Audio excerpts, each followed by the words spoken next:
I am the Tofu Golem. Please enjoy the video. In this video, I will show how to make bone broth crock pot, easy method.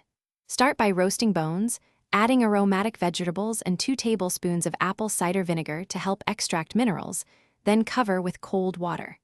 Simmer on low for 12 to 24 hours and skim foam occasionally for clear broth.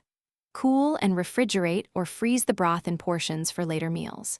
Taste and season with salt and pepper before serving for best flavor.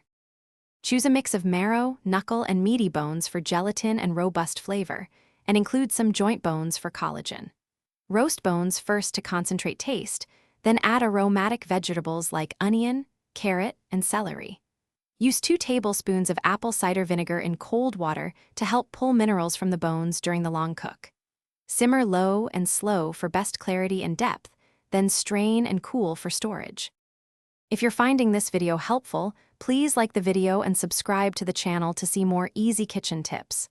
Quick recommendation: the new Kindle Paperwhite makes reading recipes a breeze while you cook, with a crisp screen and long battery life, a handy kitchen companion.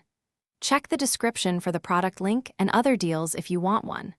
Thanks for the support. Now let's get back to the video. Set the crock pot to low and maintain a gentle simmer to extract collagen without clouding the broth.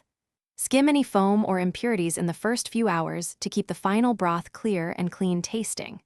After 12 to 24 hours, strain through a fine mesh, cool quickly, and portion into containers for the fridge or freezer. Reheat gently and use the gelatinous broth in soups, sauces, or as a nourishing sip anytime. Thanks for watching. Consider subscribing if we helped you today.